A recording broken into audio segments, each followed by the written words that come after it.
The hour of 7 p.m. having arrived, I'll call to order this regular meeting of Keene City Council. This meeting is being broadcast live on the City of Keene YouTube channel. The video is also streamed on the city's website and is posted to the website by the next business day, barring any technical difficulties. If you'd like to receive an electronic copy of the City Council packet to reference during future broadcasts, please contact the City Clerk's office during regular business hours, or go to the city's website and subscribe to the city meetings email list. The agenda is also accessible from any mobile device. Will the clerk please call the roll? Here. Michael J. Ramsey. Gladys Johnson. Here. Michael Giacomo. Here. Danielle Filio. Here. Robert C. Williams. Here. Bill Devin Jones. My mic's not working, but I'm here. Adrian Madison. Here. Steve Roberts. Here. Raleigh C. Ramarad. Bettina A. Here Chadbourne. by Zoom, here by Zoom. Yeah, Raleigh, we'll be getting to you in 1 second. Thank you. Here. Thank you. Catherine Workman. Here. Mitchell H. Greenwald. Kate M. Boatsy. Here. Thomas F. Bowers. Here. So Councilor Ormerod is requesting permission to participate remotely for this meeting. He did alert us within the 24-hour window. Councilor Ormerod, please state your name, the reason for your remote participation, and whether or not anyone is in the room with you. Councilor Raleigh Ormerod. I've got the flu and I'd rather minimize the contagion. I'm alone in this room in Keene. All right, thank you very much. Councilor Workman, would you please lead us in the pledge? I pledge allegiance to the flag of the United States of America and to the republic for which it stands, one nation, One nation. under God, indivisible, with liberty and justice for all. Thank you very much. Councilor Powers for a motion on the minutes. Councilor Bosley for a second, please. Thank you, Your Honor. I move to accept the minutes from the January 5th, 2023 regular meeting as printed. Second. We have a motion from Councilor Powers, seconded by Councilor Bosley. Any discussion on the minutes? Seeing none, will the clerk please call the roll? I forgot we had to do roll call for minutes. Counselor Lake. Yes. Counselor Johnson. Here. Counselor Giacomo. Yes. Counselor Filio. Yes. Counselor Williams. Yes. Counselor Jones. Yes. Counselor Madison. Yes. Counselor Roberts. Yes. Counselor Ormerod. Councilor roll call, yes. Counselor Chadbourne. Yes. Counselor Workman. Yes. Counselor Greenwald. Yes. Counselor Bosley. Yes. Counselor Powers. Yes. And that is unanimous. You all really missed an opportunity. You could have made it really close, and some of you voted yes, some voted no. Next time, I guess. All right, just a couple announcements. So on Monday, January 30th, there will be a public information meeting at Haberton Hall on the downtown infrastructure improvement and reconstruction project. There will be an open house that starts at 5. That'll be between 5 and 6 for folks to come in and speak to the city staff and the city's consultants one-on-one, address any burning concerns that they have right off the bat. And then at 6 p.m. there will be an informational meeting with the start and at the start of that, there will be a brief informational presentation on the project scope. Following the presentation, there will be smaller group discussions around 4 topic areas where members of the public who want to learn more can stay and interact with the city staff and members of the city's consultant team.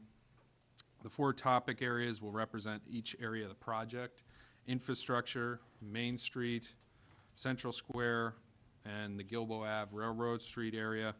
After 30 minutes, participants will be asked to move on to the next topic area. We've done this similar exercise in the past. This will allow for over 2 hours for the participants to be able to learn about each individual part of the project. Now, the reason I'm telling you this is so you start thinking about it, and we're really hoping that counselors can volunteer to assist in this initial workshop. Arrive, if you can, at 5:45 and let the Public Works Director know that you're going to be there. And I think we're going to set you at different areas and make sure that you get a lot of exposure to what the public has to say, and then also get to learn yourself from the different people participating in this. On February 21st, there will be a second informational meeting, which will be held at the Keene High School Auditorium. This session will start at 6 p.m. and conclude at 9 p.m. And at this meeting, city staff and the city's consultants will do a presentation on the project, incorporating some of the stuff that we learn or hear from the public at the first meeting, or any follow-up that we have to do in between those meetings. Following the presentation, the public will be invited to approach microphones. This will be a more traditional kind of public hearing style, and provide their thoughts and comments. We're also working to videotape these sessions, at least the second session. And we're live broadcast. And we're going to live broadcast the second session, so people who can't make it or don't want to be in a large crowd or anything like that will be able to at least watch on TV, and I encourage them to submit their comments in writing.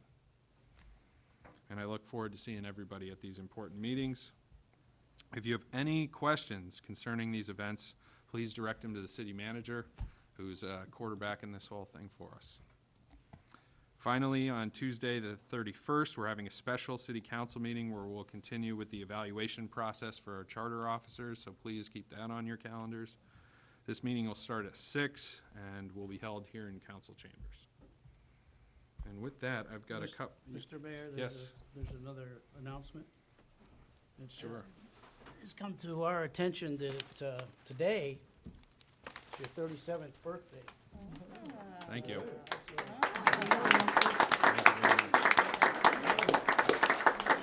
I appreciate that. I don't know if my waistline appreciates that. What'd you get? I could share. Well, it's nice to, thank you very much, and it's nice to celebrate with all of you. With that, I would invite Todd Lawrence up to the front, please.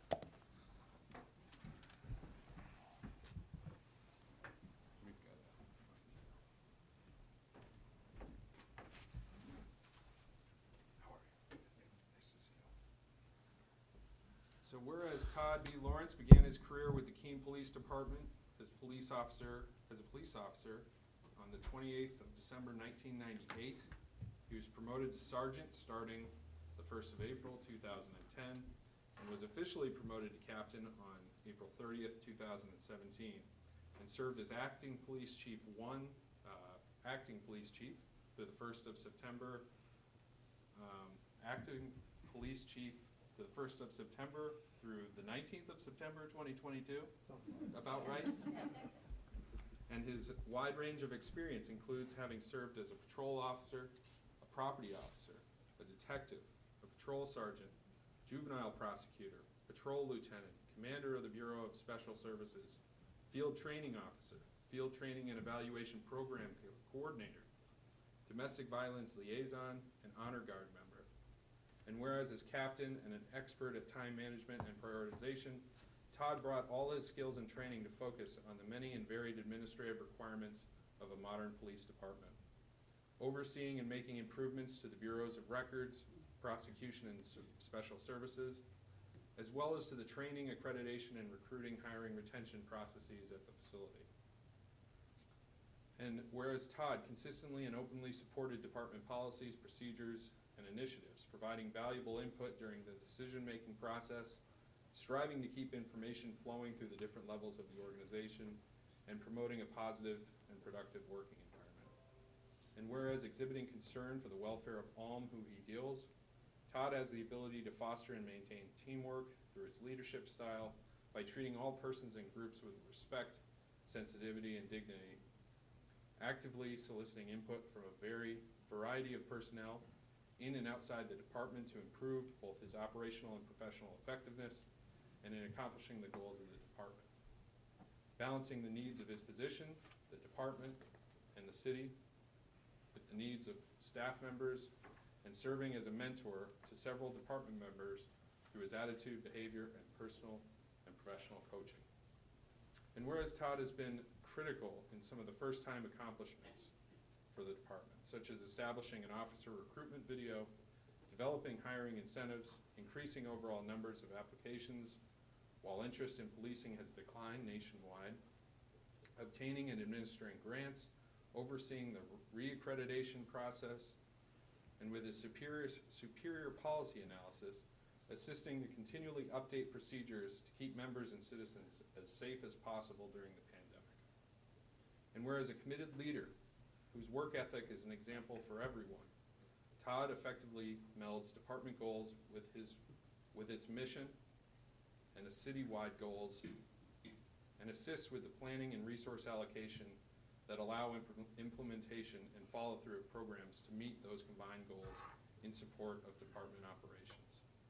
And whereas Todd retires from the City of Keene on December 29th, 2022 with over 24 years of dedicated and honorable service, now therefore be it resolved that the City Council of the City of Keene hereby extends its sincere thanks to Todd B. Lawrence and wishes him the very best through all of his retirement years.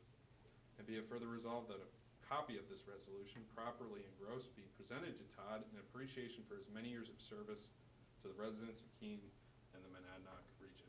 Thank you very much. Thank you.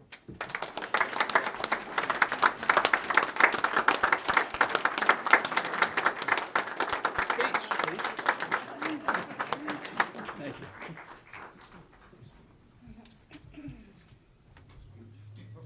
Michael Goodchild. Michael didn't make it? Okay. A little shy.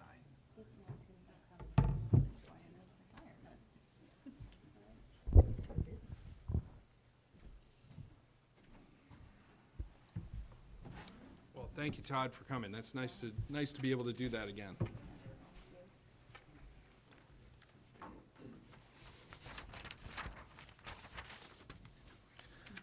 All right, which brings us to presentation. I would invite County Administrator Coates and Chief Span up to the microphones here, and I think you have to turn them on. So if you can press the button and turn them green, that should be good.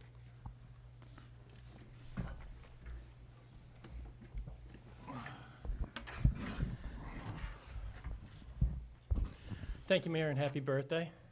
And to the council, thank you for the work you do. You do make a difference in the city of Keene, and I know it takes a lot of time and energy, and we appreciate that. I want to introduce Captain Michael Spain, Chief Michael Spain, Commissioner Jack Wasmack, Commissioner Terry Clark. In the back, we have Director of Finance for the county, Cheryl Trombley, and Deputy Chief Chad Butler, who is in attendance with us tonight.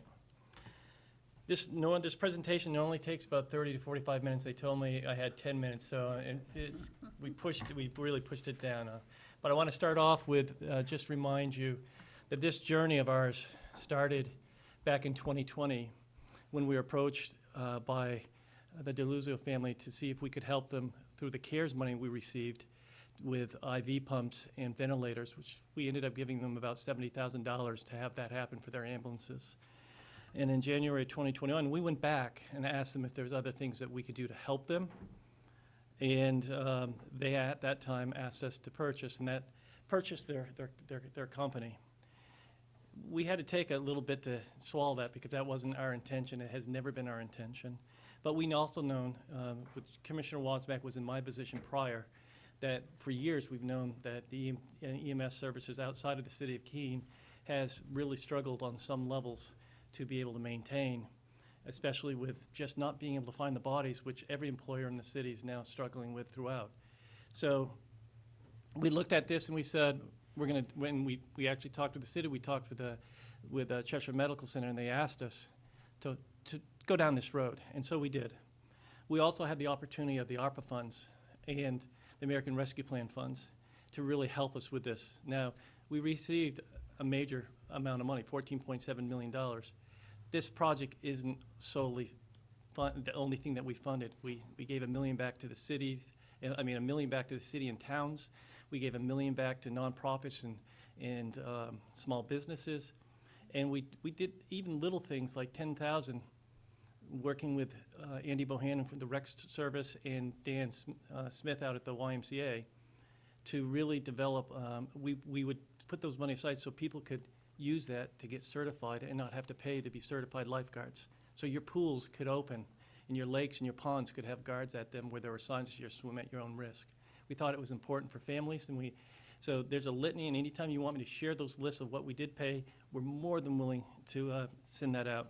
So we decided to negotiate, and shortly thereafter, we signed an NDA. So there's some things I won't even head towards, but I will tell you that when we started down this road, we had multiple attorneys looking at different angles of this project because it's labor intensive.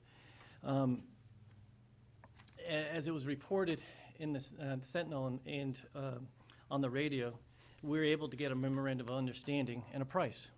And we were able to work towards a purchase and sales agreement. Unfortunately, we weren't able to come to terms, and that's just is. It just is. There's no right, wrong, or anything indifferent. It's just we weren't able to get there. So the county decided to move forward and create our own business because of the need that we saw in our communities. It's been a heavy lift. In our facility, if you haven't had the chance to see it, if it's down by the roundabout, down by Army and Navy, is completed. Of course, it's still going through the punch list, but it is completed. It's a 6-bay garage where we have 6 ambulances in there. We have an administrative building. Let me take a step back. It has the 6-bay garage has an office, a training area, a lounge, shower, bathrooms, and other items that are needed down there. The administrative building has an office, has a workspace, kitchenette, upstairs has private and 2-person bedrooms, a lounge, lockers, showers, bathrooms, everything you need to run this program. The White House that's down there, the White Home that's down there, that will be used separate from the EMS service. It may house a traveling EMS EMT, but it is going to be more for our traveling nurses at the nursing home or our LNAs, traveling LNAs, because we have a lot of LNAs right now that are travel LNAs too. So we know we needed to come up with some answer for that issue. We're already renting 2 properties, one in the city and one in Westmoreland for about 9 traveling nurses right now. So it's a big issue. I'm gonna turn it over to the chief to talk about the ambulances we have and where we stand with that, and then I'm also gonna have him talk about our staffing. Okay, thank you, everyone. Excuse me. Thank you, everyone. Currently, we have 3 ambulances staffed 24 hours a day at the paramedic level. We've got 1 fly car, which is a paramedic level, staffed 24 hours a day. So currently, we have 7 people working 24 hours. We've currently got 2 more ambulances that were just certified, at least today, at the basic level, with the idea of how we're going to grow, and with the eventuality, by the time we're done, we're going to have a total of 8 ambulances. Our goal is to have 6 ambulances operating 24 hours a day. Our goal is to have 2 fly cars operating 24 hours a day. With that being said, What's a fly car, chief? okay, a fly car is it's a Explorer that's equipped with all the paramedic equipment. It's able to get to a scene and hold that scene until a box or an ambulance can get there and be able to move that individual. So paramedic intercept. Right. So I learned fly car here, I call them fast cars, so whatever. So with that being said, with taking delivery of the new ambulances very shortly, probably within March or April, our staffing is going to be north of 50 personnel.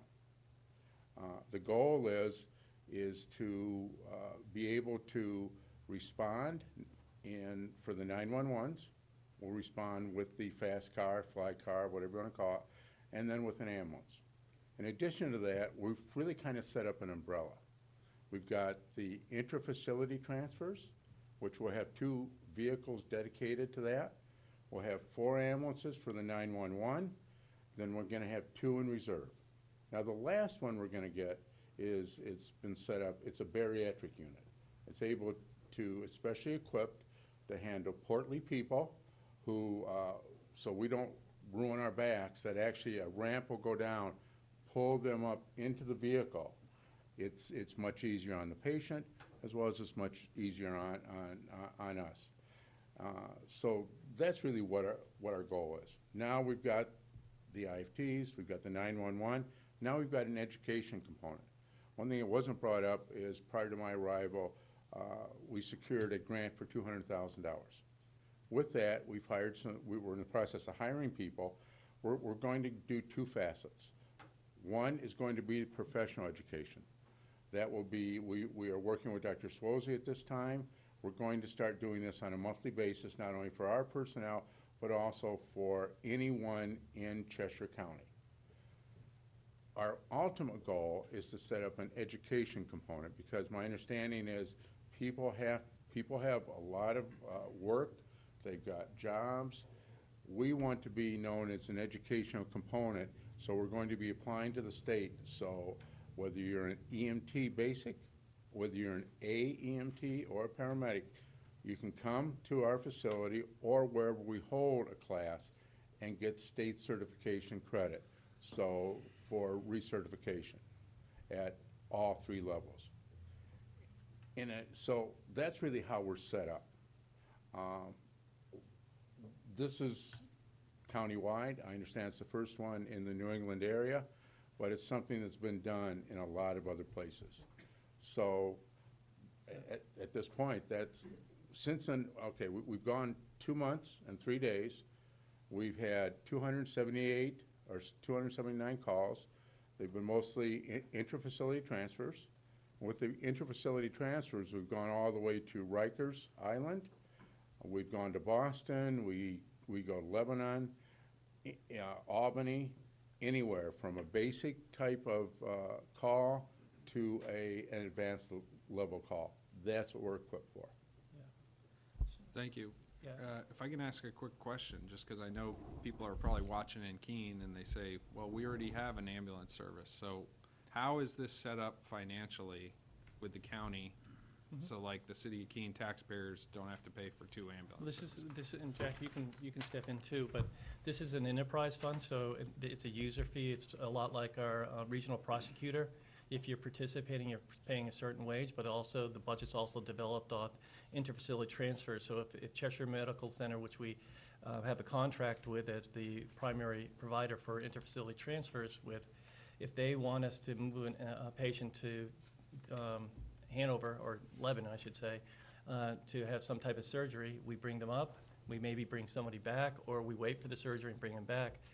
But it helps to start to move the hospital so they have the ability to bring people in that are waiting too. And that's why we're going as Albany, Boston. I mean, you said Rikers, that was one time, but Boston and Albany seem to be something that's more current than others. So that's part of how we're balancing all the budget, the process in too.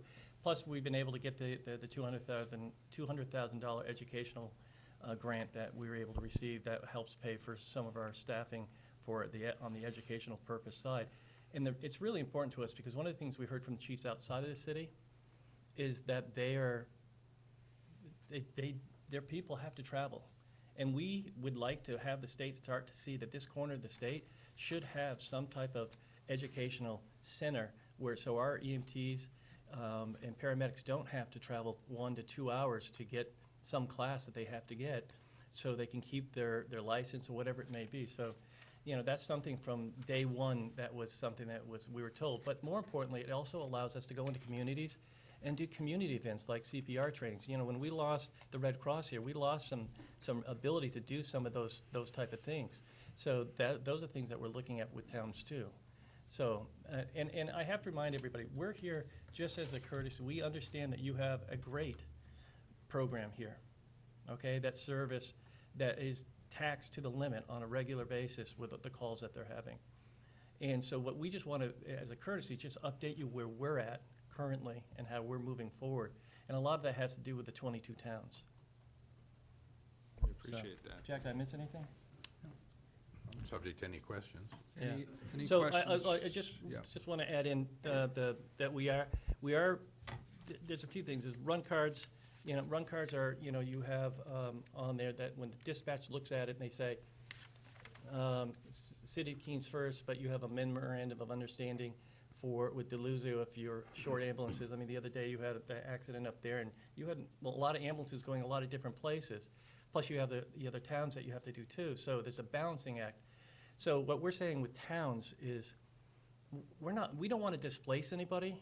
We just want to be put on your run card. So if for some reason there's not an ambulance there, we're down on that list. We could be second or third. We don't have an agenda on that. We just want to be able to be on the run card so that we can support those communities if for some reason there's not an ambulance available. You know, and yeah, I just think that's probably the most important thing of all of it. And I want you to know that looking at the future of EMS in the region, we all know that this is a struggling situation. And we've talked to the chiefs. We know the crisis is here. But we also know that we're not coming in here thinking that we're wanting to take this on and we're gonna be everybody.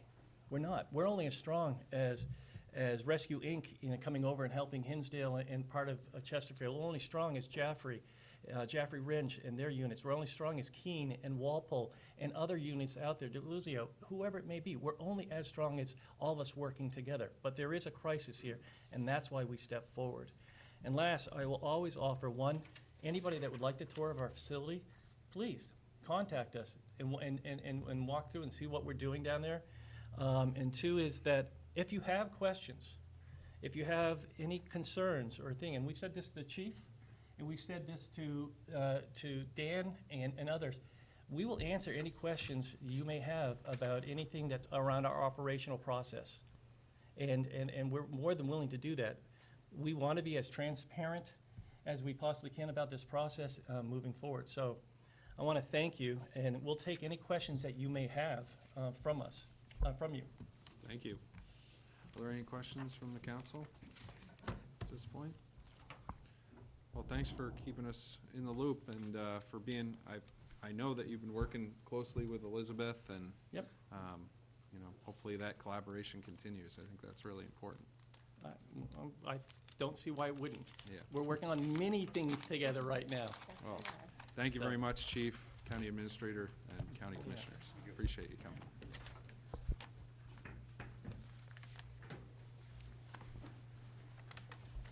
All right, that brings us to our next item on the regular agenda. We have a nomination.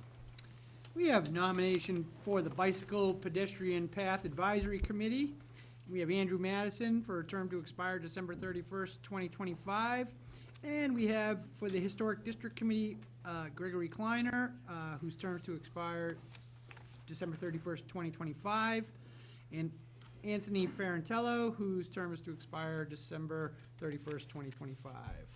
And these will be tabled to our next regular meeting. Without objection, I'll combine items B2 and B3.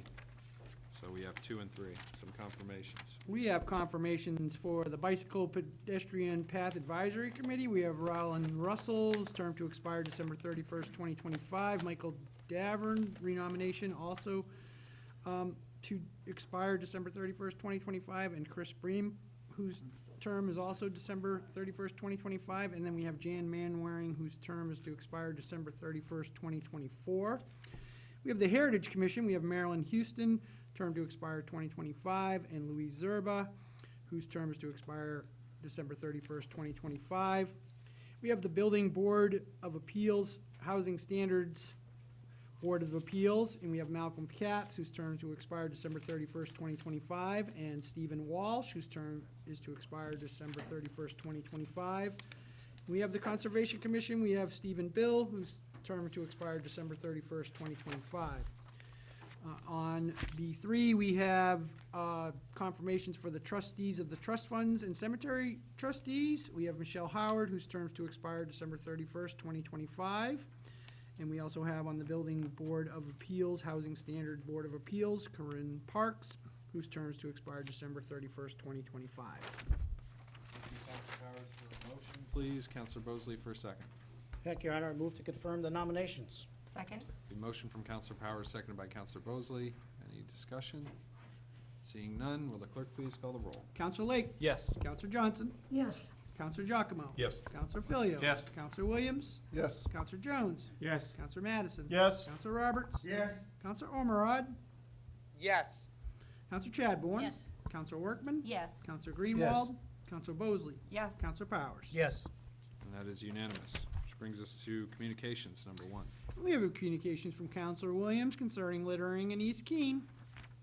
This will be referred to the Municipal Services, Facilities, and Infrastructure Committee, which brings us to committee reports, number 1. We have Planning Licenses and Development Committee report regarding the Rules of Order amendment involving remote participation. And on a vote of 3 to 1, the Planning Licenses and Development Committee recommends the adoption of the proposed amendments of the Rules of Order relating to remote access. And I'm looking to Counselor Bosley for a motion. Counselor Giacomo for a second, please. I move to carry out the intent of the committee report. Second. We have a motion from Counselor Bosley, seconded by Counselor Giacomo. Counselor Bosley. Thank you, Your Honor. So, the language in this amendment was mostly around clarifying the process of the rules of remote participation. I think that this was a new rule that we added to our rules of order, and it needed some fine tuning.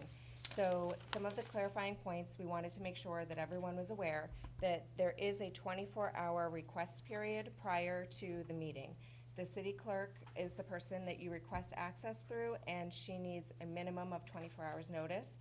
Without that 24 hours notice, she has the right to not, to deny the request for remote participation.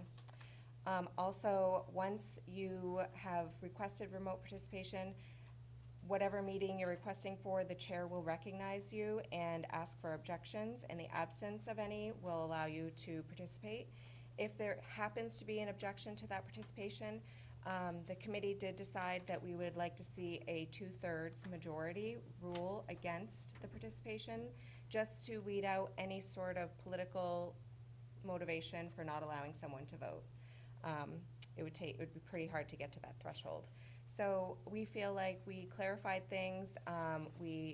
Councilor Greenwald's letter is what prompted this, and I believe he was content with the way things turned out.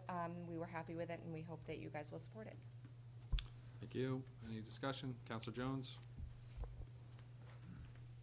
Thank you, Your Honor. I think we can all guess who the person on the committee was that voted against it. And I'm just to be with what I said all the while, if it's not broken, why fix it? Actually, I do agree with the changes to the rules, but I was against the concept from the very beginning, and I'm just gonna stand my ground. So thank you. Thank you. Further discussion, Counselor Greenwald? Okay, just for clarification, I believe we voted previously that Council Ormerod has an ongoing potential for zooming. Should we not have said something to allow him to? Apparently that had an expiration date on it. Councilor Ormerod can correct all of us, but I think that was during the period of time that he was having that other issue, and this is not related to that. So should there have been a mention? Well, let's I don't let's really get it care. from the source. Counselor Ormerod? But just for the process Yeah. in the future. Counselor Ormerod? Yes, there was, I did ask for an extended period when I was not able to leave my home because of a medical condition. But that was not part of the ordinance. So that, my health condition has nothing to do with the current ordinance as is. All right. And so I have recovered and I am back in circulation. I'm just out tonight with a flu. So Counselor I'm happy Greenwald? that you're recovered. I'm not picking on you, but just for the sake of the process, shouldn't there have been a mention of without objection or something of that sort? Probably, I For the guess. future, that's fine. Yeah. Move on. I think the reality going forward is that once the chair announces this, if somebody has an objection, they will stand up and object. Just wanna know the I think process. generally because the council operates by consensus. So, and if somebody wants to object, they should state that. Yeah, I should have, with the rules the way they are, I should have asked if there Okay. was any objection. Just but I want to know the forgot to process do in case that. I want to do it in the future. Yeah, I got it. Counselor Filio? Thank you. With Councilor Jones, as I have in the past, voted against this particular change of the rule of order, with the exception of an extenuating health concern, as we found it during COVID, or what Councilor Ormerod has gone through. With the exception of that, I'm of the opinion that if you're on the council, you should be here to make a vote. So I will vote no just because of that. Thank you. Thank you. Further discussion? Seeing none, are you ready for a vote? Will the clerk please call the roll? Counselor Lee? Yes. Counselor Johnson? Yes. Counselor Giacomo? Yes. Counselor Filio? No. Counselor Williams? Yes. Counselor Jones? No. Counselor Madison? Yes. No. Counselor Ormerod, Yes. Counselor Chadbourne, Yes. Counselor Workman, Yes. Counselor Greenwald. Yes. Counselor Mosley, Yes. Counselor Crowley. Yes. So I have 11 in favor, 3 opposed, so carries. Which brings us to number 2. We have a Planning Licenses and Development Committee report regarding the Ad hoc Housing Stability Committee. Final report, on a vote of 5-0, the Planning Licenses and Development Committee recommends acceptance of the final report from the Ad hoc Housing Stability Committee. And I know Counselor Bosley or Chairwoman Bosley wants to speak to this, but I just want to thank everybody who participated in this committee. There was a lot of work that went into this, a lot of public participation, which was great, and I think we've got a good foundation to start implementing, so, or a good plan to start implementing. But Counselor Bosley, do you have anything to share? Yes, so I too would also like to thank the counselors who brought the letter forward. This was a really important topic that needed some attention, and there was a lot of community participation, and I'd like to say thank you to all those members of the community that showed up as well. It took a lot to get everybody on the same page. And I would also like to thank our city manager, who, without getting this report, took initiative to get a lot of these things underway already, which is really important, because this is not something that I think needs to wait on a table for a committee to decide, for us to take action. But there were 2 things that came out of our PLD discussion last Wednesday that I just wanted to highlight. One of them is the revision of our code for the ADUs, and currently there's a bill before the New Hampshire legislation with some language that I could see us reviewing, but I'd like to point out that we don't need to wait for the state to do something. We can do it right here in Keene now. And the second thing was something that wasn't in the report, but we had, part of our conversation was in regards to the city manager reaching out to Keene Housing to work toward a process that would look at the voucher allocation process and maybe possibly include the city welfare department to help with people receiving rental assistance now that are on the verge of homelessness. There is there's a process where we see people who are in homelessness, but there are lots of folks who are at a tipping point, and where we can find them, there are programs that allow folks that are in shelters to receive vouchers or to be moved up on the list to receive vouchers. But I think it's really important to have some attention put on those folks who are right on the edge, who are already housed, and who we might be able to prevent from slipping into homelessness. So that's just another list of things, or another thing I'd like for you to add to your list, and I'm hoping for an update on soon. Thank you. She's got a big list. I know. She's Thank you. got broad shoulders. Yeah, thank you very much. Counselor Jones? Thank you, Your Honor. Just a reminder that we're not adopting this report, we're just accepting it. It was a very good report. There were some things that some people disagree with on it, but it's just a report from a committee that we are accepting. And even if we disagree with it, all we're doing is accepting, we're not adopting. Yeah, and that's a good point, and I think this shows if there's, this gives the staff something to go on so that they can bring things forward to you all, and that's sort of the purpose and how these have been used in the past, so thanks for that, Counselor Jones. Any further comments? Counselor Williams? Just to say thank you to everyone involved with this long process. We've still got a long way to go, and we're going to need a lot more support, but especially to some of the people in the audience today. It's been very important that people have shown up throughout this process, and I'm very proud of my city that there's been this much support for a homeless population. Homelessness in Keene is very much a housing problem. We have a housing shortage that we need to address. There are some very good ideas in this plan about ADUs and just more ways to get more housing supply. And I think that's a very important way that we can bring down the cost of housing, make more housing available for vulnerable people. And we now have a strategy in this document.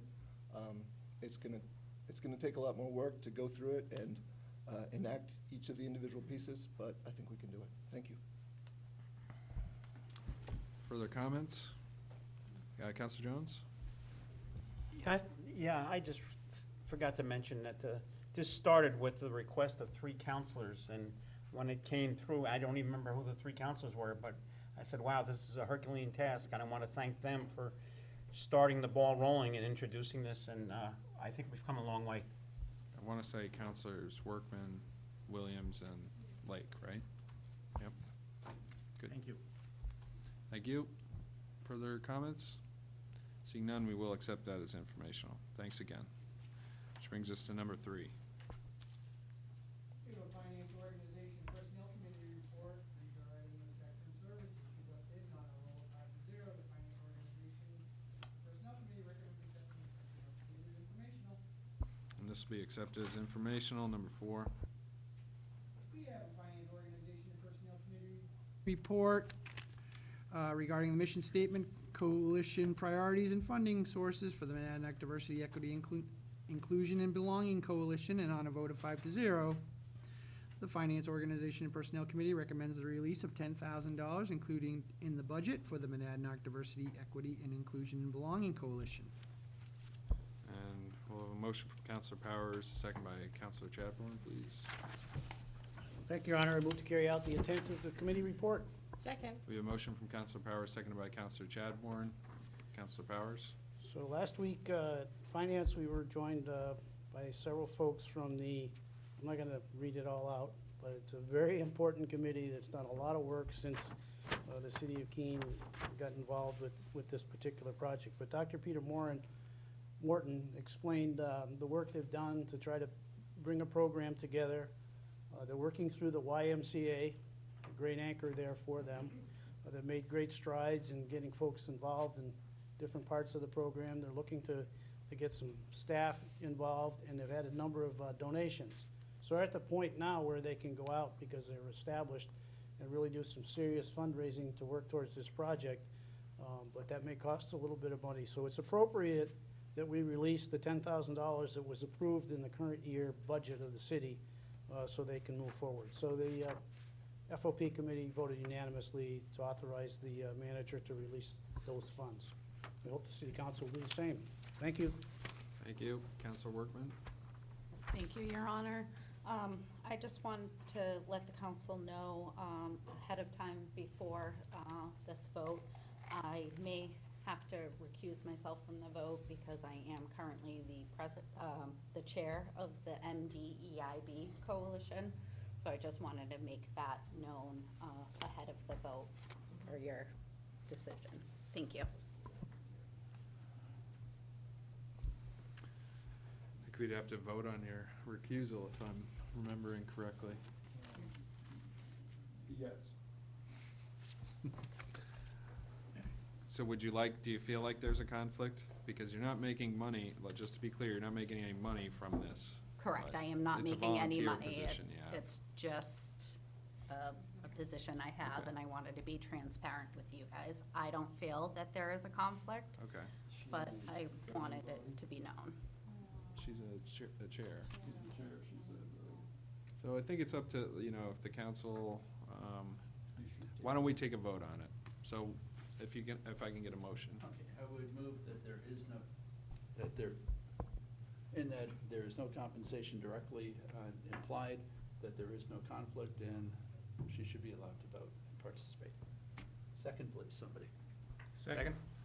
All right. We have a motion from Counselor Greenwald, a second by Counselor Lake. And this is, okay. So should we do it that way, or should we have a motion that she be recused and then voted down? You usually do it in a positive motion. and Right. vote it down. Do you mind adjusting your motion to recuse her, and then everyone can say no? I It just would rather not makes be it- accusatory as such. Sorry, Mitch. He doesn't want the people 100 years from now reading this and. I'm still positive, saying that she has no conflict. All right, well, we'll do it the way you want to do it. All right, so the motion on the floor is that there is no conflict. And allowed to So a yes vote is in favor of that statement. Yes. Okay? Everyone clear?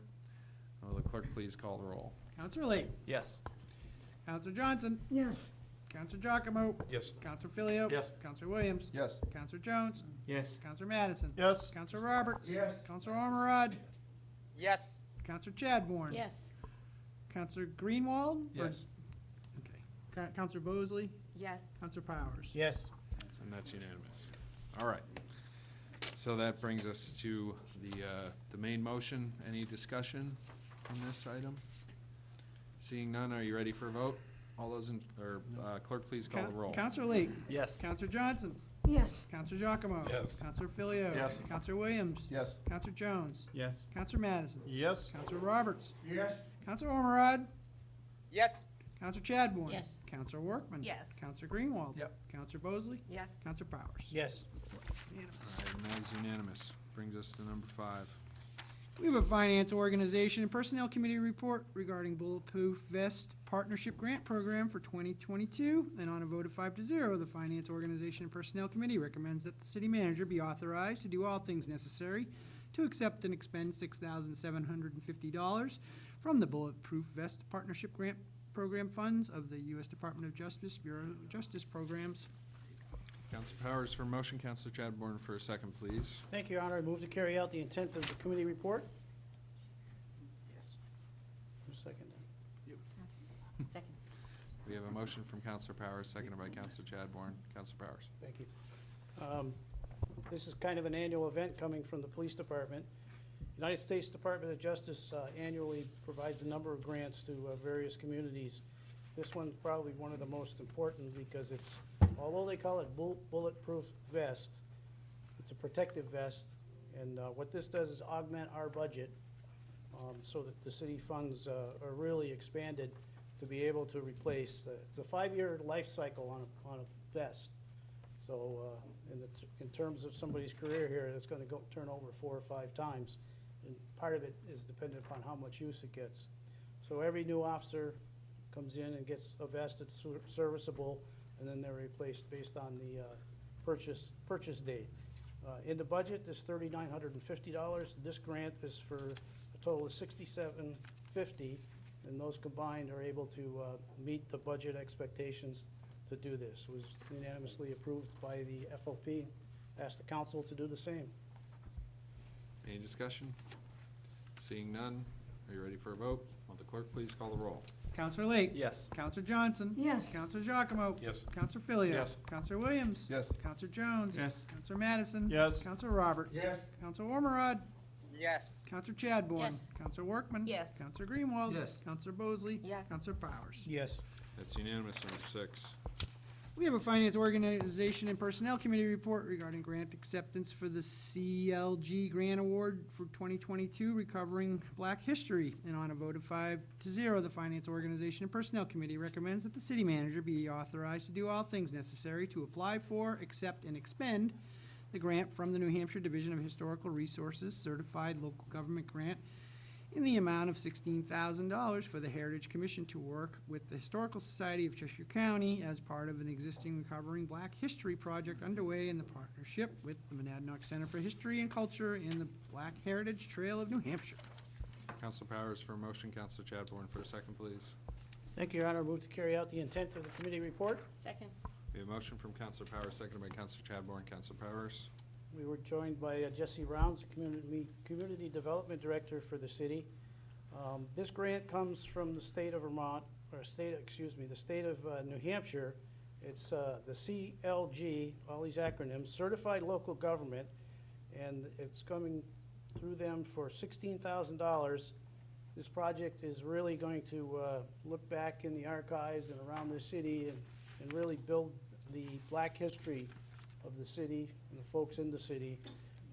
It's going to be a lot of work. It's not going to be an easy project. We've got some partners, Cheshire County Historical Society, several other members of the community have already volunteered to work through it. So the $16,000 grant gets amplified because there's $6,000 from the Heritage Commission, and then there's a $5,000 in-kind for all those free services that are being provided by our folks. Great project. It'll take a little bit of time, and I'm sure we'll see a great report when it's all said and done. Committee voted unanimously to approve this, and Hope the council will do the same. Thank you very much. Any discussion? Seeing none, are you ready for a vote? Will the clerk please call the roll? Counselor Lake. Yes. Counselor Johnson. Yes. Counselor Giacomo. Yes. Counselor Filio. Yes. Counselor Williams. Yes. Counselor Jones. Yes. Counselor Madison. Yes. Counselor Roberts. Yes. Counselor Ormerod. Yes. Counselor Chadbourne. Yes. Counselor Workman. Yes. Counselor Greenwald. Yeah. Counselor Bosley. Yes. Counselor Parley. Yes. Powers, sorry. It's unanimous. Number 7. We have a Finance, Organization, and Personnel Committee report regarding the acceptance of lead service line inventory sampling plan and replacement plan grant. On a vote of 5-0, the Finance, Organization, and Personnel Committee recommends that the city manager be authorized to do all things necessary to apply for, accept, and execute a grant from the New Hampshire Department of Environmental Services in the amount of $50,000 for the lead service line inventory sampling plan and replacement plan grant. Council Powers for motion, Councilor Chadbourne for a second, please. Thank you, Your Honor. I move to carry out the intent of the committee report. Second. We have a motion from Councilor Powers, seconded by Councilor Chadbourne. Councilor Powers. Finance Committee was joined, several members of the Public Works Department, and we heard from the Operations Manager, Christopher Pelletier, about this particular grant. It's coming through the Department of Environmental Services, the amount of $50,000, and it's a fairly lengthy process because there's a lot of digging around to find what's going on underground. And what we're looking for is some pipes on the water supply that are lead. And actually, some of those lead pipes have been around probably 100 years. It was pretty reliable service. But they are harmful, as we all know. So this project will identify, work towards how we're going to remediate that, and come up with a plan for the city to deal with it over the course of the next few years. We voted unanimously to recommend that the council authorize the manager to accept the grant. Thank you. Thank you. Any discussion? Seeing, Councilor Williams? Just to say, express my gratitude to the city staff for going after lead, which is a very dangerous thing to our children's health, and especially on the east side, we have a lot of older houses, older pipes, and I think this will make an important difference. Thank you. Thank you. Further discussion? Seeing none, are you ready for a vote? Will the clerk please call the roll? Counselor Lake. Yes. Counselor Johnson. Yes. Counselor Giacomo. Yes. Counselor Filio. Yes. Counselor Williams. Yes. Counselor Jones. Yes. Counselor Madison. Yes. Counselor Roberts. Yes. Counselor Ormerod. Yes. Counselor Chadbourne. Yes. Counselor Workman. Yes. Counselor Greenwald. Yep. Counselor Bosley. Yes. Counselor Powers. Yes. That's unanimous. Number 8. We have a Finance, Organization, and Personnel Committee report regarding the reallocation of funds for the wastewater treatment plant roof project. And on a vote of 5-0, the Finance, Organization, and Personnel Committee recommends that the city manager be authorized to do all things necessary to reallocate $18,000 of remaining fund balance from the wastewater treatment plant aeration line project to the wastewater treatment plant roof project. And I'm looking to Councilor Powers for motion. Councilor Chadbourne for a second, please. Thank you, Your Honor. Move to carry out the intent of the committee report. Second. Motion by Councilor Powers, seconded by Councilor Chadbourne. Councilor Powers. Continuing with presentations from Public Works, this one is to reallocate some funds that are already in our current, they're in the CIP and they're funded in the current year. It's $18,000 to move it around so they can deal with some roof work at the treatment plant. As you know, there's been a number of projects to bring the plant up to being top-notch. I mean, it's a 30-year-old, 30 or 35-year-old building, and there's a lot of moving parts down there. So every time we can move forward with the project to ensure that it's, the building is in great shape, it's important, and using somebody else's money is even better here. So with the work that's been done recently, they've decided that they need to work with some other requirements on the state funding source, so we need to engineer it a little better. They want to move some money around within this project, which is in the budget, it's there. You see the project numbers, and then you will hear from us in a minute after this one, is to the partner to this project. Committee voted unanimously to recommend that this be accepted and the project be carried out. I hope you do the same. Thank you. Any discussion? Seeing none, are you ready for a vote? Will the clerk please call the roll? Counselor Lake. Yes. Counselor Johnson. Yes. Counselor Giacomo. Yes. Counselor Filio. Yes. Counselor Williams. Yes. Counselor Jones. Yes. Counselor Madison. Yes. Counselor Roberts. Yes. Counselor Ormerod. Yes. Counselor Chadbourne. Yes. Counselor Workman. Yes. Counselor Greenwald. Yep. Counselor Bosley. Yes. Counselor Powers. Yes. That's unanimous. Number 9.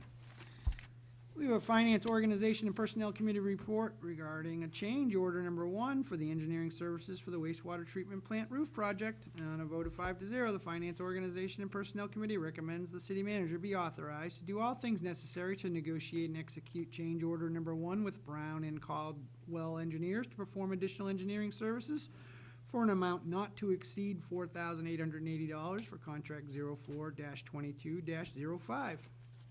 Counselor Powers for motion, Counselor Chadbourne for second, please. Thank you, Your Honor. Move to carry out the intent of the committee report. Second. We have a motion from Counselor Powers, seconded by Counselor Chadbourne. Counselor Powers. So to ensure we're in compliance with all the regulations that are going to give us some of the money towards these projects, we need to have the engineer take a look at what's going on and provide some more information so we can put out some work projects out there. And the amount of, it's going to require additional hours, engineering, for $4,880. Current engineering firm dealing with this is Brown and Caldwell. They've been on the job for other parts of it, so they're well familiar with what needs to be done. Finance Committee recommended unanimously that this be accepted. I hope the council will do the same. Thank you. Any discussion? Seeing none, are you ready for a vote? Will the clerk please call the roll? Counselor Lake. Yes. Counselor Johnson. Yes. Counselor Giacomo. Yes. Counselor Filio. Yes. Counselor Williams. Yes. Counselor Jones. Yes. Counselor Madison. Yes. Counselor Roberts. Yes. Counselor Ormerod. Yes. Counselor Chadbourne. Yes. Counselor Workman. Yes. Counselor Greenwald. Yes. Counselor Bosley. Yes. Counselor Powers. Yes. That's unanimous. City manager. The legislative meeting with NHMA is tentatively scheduled for March 1st at 6 p.m. Once we receive confirmation from NHMA, Helen will get the new invites out. March 1 is actually a better time to hold this meeting because it's close to the crossover between the House and the Senate, and we can focus on the bills that are still active. Then an update on the lead abatement HUD grant. When the county administrator was talking about lots of projects, I was there this week talking about a couple of them at the commissioners' meeting. I went to talk about the lead abatement grant with HUD and ask if they would partner up with Sullivan County. They had a lot of questions and concerns about taking on a project of this magnitude. There's a meeting next week between myself, the county administrators for both Sullivan and Cheshire County, and the county's grant writer to see if we can hash out some of the details. There is a short turnaround for this grant, though, to decide and complete the grant. The application is due early March, so I'll keep you updated.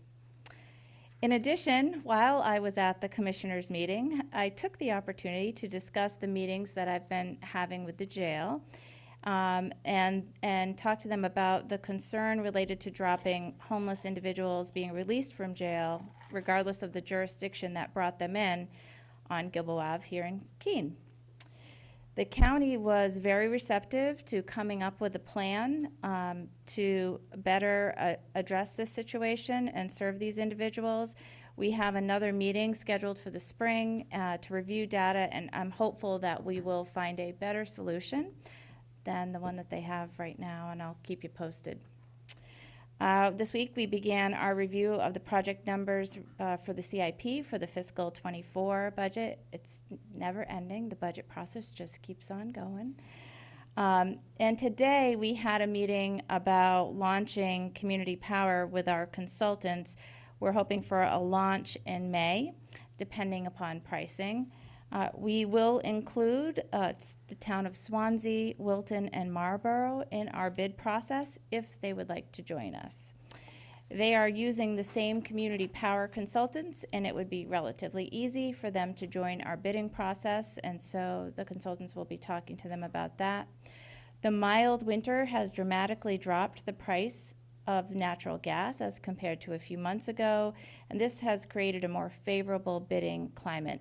I wish we could actually bid sooner, but the process takes several months to complete, including notice to property owners, an opt-out time period, I think it's 30 days, and a public meeting. Therefore, May is the soonest that we could accomplish the launch. So more to come on this as well. And then I had a couple of updates from the library that they asked that I share. Library has a new digital service. The library now offers Hoopla. Hoopla offers audiobooks, ebooks, comics, movies, TV magazines, or music on computer, tablet, smartphone, and smart TV. So basically, you can get all these services through Hoopla. Hoopla syncs across all of your devices, so now you can stream titles immediately without holds, and card holders are allowed 5 checkouts per month. It's a pretty neat new service that the library is offering, and hopefully everyone takes advantage of that. Also, the library has some exciting news. They have a couple of staff members planning to attend the national conference. Amy Kramer and Gail Zachariah will be presenting at the National American Library Lib Learn X conference in New Orleans, and that's happening January 27th to the 30th.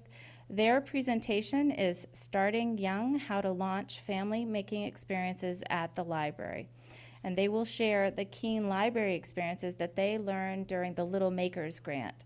They'll discuss the initial stages of the project and show programming and how it shifted during the COVID pandemic. And participants will get a taste of the kinds of activities, prompts, and messaging that they found effective in reaching our little makers and caregivers. Our goal is to have participants learn prompts to guide parents and children in early maker programs at their own libraries and evaluate their program successes. So a grant that went well for the library that they're sharing with other libraries at this national conference. So exciting news from the library as well. And that's it for me. Great, thank you. Which brings us to the resignation. Number 1. We have a memorandum from Mary Bruner, Senior Planner, and through Jesse Rounds, the Community Development Director, regarding a resignation of Lindsay Edmonds from the Energy and Climate Committee. Councilor Powers for a motion, Councilor Bosley for a second, please. Thank you, Your Honor. Move to accept the resignation with regret and appreciation for her service. Second. We have a motion from Councilor Powers, seconded by Councilor Bosley. Any discussion? Seeing none, are you ready for a vote? Will the clerk please call the roll? Counselor Lake. Yes. Counselor Johnson. Yes. Counselor Giacomo. Yes. Counselor Filio. Yes. Counselor Williams. Yes. Counselor Jones. Yes. Counselor Madison. Yes. Counselor Roberts. Yes. Counselor Ormerod. Yes.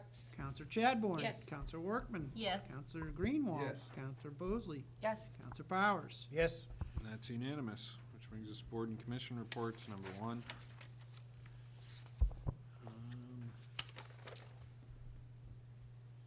G1? So we have a communication from Mary Bruner, Senior Planner, through Jesse Rounds, Community Development Director, regarding ordinance O-2219A relating to amendments to the Land Development Code. And this is to set a public hearing, I believe? And I will set a public hearing for Thursday, February 16th at 7:10 PM. This brings us, we have one more time item. More time will be granted. Brings us to resolutions. Number 1. And we have a Finance Organization Personnel Committee report relating to the appropriation of funds for solid waste fund, Resolution R 2023-06. And on a vote of 5-0, the Finance Organization and Personnel Committee recommends the adoption of Resolution R 2023-06, and that is relating to the appropriation of funds for the solid waste fund. Councilor Powers for a motion, Councilor Chadbourne for a second, please. Thank you, Your Honor. Move to adopt the resolution 2023-06. Second. We have a motion from Councilor Powers, seconded by Councilor Chadbourne. Councilor Powers? Thank you, Your Honor. This is really an annual housekeeping project for us here. As you all know, the landfill is an enterprise fund. So when we budget at the beginning of the budget process, which you just heard tonight, kind of starting now, for something that's about 17, 18 months away, it's difficult to figure where you're gonna be. Also, in the last year, it was pretty much anticipated that everything that was gonna go on was probably gonna slow down because of the cost of doing business. But in reality, the volume of activity up there has increased. There's a lot more demolition material. So we need to adjust our budget before the books are completely closed to show how much money we brought in and how much we expend. So actually, there's no additional money being raised through any part of this. It's already been paid by users. Recommend that the city council approve this resolution. Thank you. Thank you.